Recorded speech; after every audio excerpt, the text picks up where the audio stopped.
এই অধ্যায়ে আমরা দেখব কিভাবে মাইক্রোসফট এক্সেল 2007 লেখালেখি করতে হয়। মাইক্রোসফট 2007 প্রোগ্রামটা ওপেন করুন।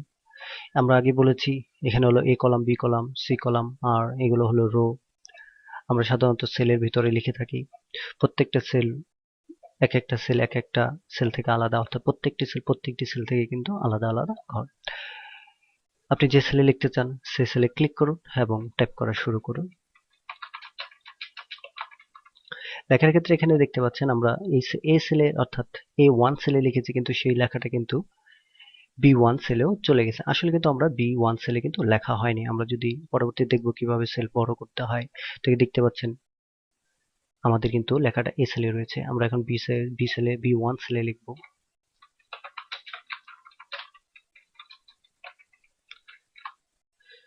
আপনি লেখার সময় যাক, অর্থাৎ একাধিক কলামে যাক অথবা সেলে যাক, সেটা কোনো ব্যাপার না, কিন্তু আমাদের লেখা কিন্তু সেলেই হয়ে থাকে। আমরা সেই সেলে ক্লিক করি, অথবা আমরা এভাবে যে সেলে লিখবো সেই সেলে গিয়ে তারপরে এফএক্স অর্থাৎ ফাংশন বা ফর্মুলা বারে ক্লিক করে আমরা সেই জায়গায় যদি লিখে থাকি,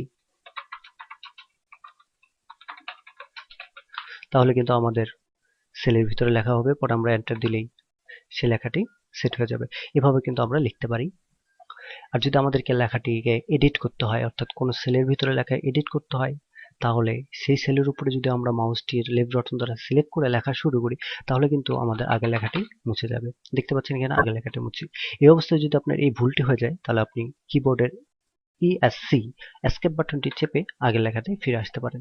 তো এইভাবে জাস্ট মাউসের লেফট বাটন দ্বারা ক্লিক করে লেখা শুরু করলে কিন্তু আমাদের আগের লেখাটি মুছে যাবে। এভাবে লেখা যাবে না। অর্থাৎ লেখা আছে, সেই লেখাটাকে এডিট করতে আমাদেরকে অবশ্যই সেই লেখার উপরে, অর্থাৎ লেখাতে আমাদেরকে মাউসের লেফট বাটন দ্বারা ডাবল ক্লিক করতে হবে। তারপর আমরা সেই লেখাতে প্রবেশ করব। তারপর আমরা যেই স্থান লিখতে চাই সেই স্থানে আমাদের কার্সরটি মাউসের লেফট, রাইট, আপ অ্যারো অর্থাৎ ডাউন অ্যারোগুলো ব্যবহার করে আমরা সরে আসতে পারি, অথবা আমরা মাউসের মাধ্যমে সাহায্য নিতে পারি। অর্থাৎ আমি যদি দিস ইজ এরপরে আমি এ এখানে লিখবো, তাই এখানে চলে আসলাম। দেখতে পাচ্ছেন। এরপর আপনি এন্টার প্রেস করুন, লেখাটি সেট হয়ে যাবে। তো এভাবে বুঝতে পারছেন যে আমাদেরকে কোনো লেখার ভিতরে, অর্থাৎ কোনো লেখাকে এডিট করার জন্য, সেলের ভিতরে কোনো লেখা এডিট করার জন্য আমাদেরকে প্রথমে সেই লেখার ভিতরে প্রবেশ করতে হবে, বা সেই সেলে লেখার ভিতরে প্রবেশ করার জন্য মাউসের লেফট বাটনে ডাবল ক্লিক করতে হবে। পরে আমরা সেই সেলের ভিতরে ঢুকে যাব। তখন লেফট রাইট অ্যারোগুলো ব্যবহার করে আমরা সরে আসতে পারি, যেখানে লিখবো সেখানে কার্সরটা নিয়ে আসতে পারি, অথবা মাউসের লেফট বাটন দ্বারা ক্লিক করলে আমরা সেই জায়গায় চলে আসতে পারি, এবং আমাদের যে জায়গায় লিখবো সেই জায়গায় কার্সরটি এনে আমরা আমাদের প্রয়োজনীয় লেখাটি লিখে তারপরে এন্টার প্রেস করে লিখতে পারি। তো এইভাবে আমরা যে সেলে লিখবো সেই সেলে ক্লিক করে তারপরে আমরা আমাদের লেখাগুলো শুরু করতে পারি। লেখা এডিট করার জন্য আমাদেরকে লেখার ভিতরে ডাবল ক্লিক করতে হবে, তারপরে যে জায়গায় লিখবো সে জায়গায় গিয়ে লেখাটি শুরু করতে হবে। আশা করি বুঝতে পেরেছেন। ধন্যবাদ।